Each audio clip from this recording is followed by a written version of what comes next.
ஏனுங்கண்ணா இப்ப அங்க ஏரியால என்ன மார்க்கெட் இருக்குதுங்கண்ணா? அண்ணா அப்படி எல்லாம் கிடையாதுண்ணா. மார்க்கெட்டுங்கிறதெல்லாம் கிடையாதுங்கண்ணா. இப்ப சரி. பல்லடத்துல பைபாஸ்ல எப்படி மார்க்கெட் கேட்டா என்ன சொல்லுவீங்க நீங்க? கார்னர் ரேட் போகுது, உள்ளூர் ரேட் போகுது, வெளியூர் ரேட் போகுது.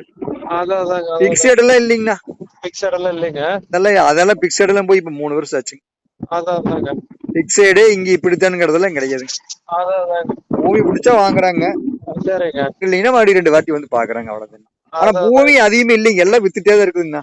எல்லாம் அப்படியே போயிட்டு தான் இருக்குதுங்க. வியாபாரம் ஆயிட்டு தான் இருக்குதுங்க, எல்லாம் வியாபாரம் ஆயிட்டே தான் இருக்குதுங்க.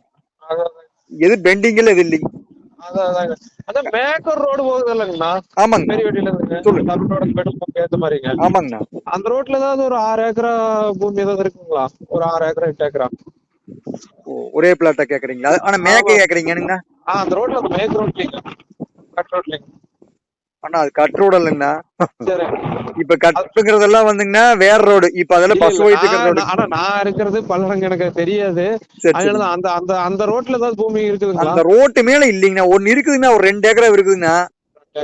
2 ஏக்கரா ஒன்று இருக்குது, ஒரு 8 ஏக்கரா ஒன்று இருக்குதுங்க. சரிங்க. ஆனா ரேட்டு கணக்கா சொல்றாங்கண்ணா. அவங்க 90 ரூபா சொல்றாங்கண்ணா ஒரு ஏக்கரா அந்த ரோட்ல. ஒரு ஏக்கரா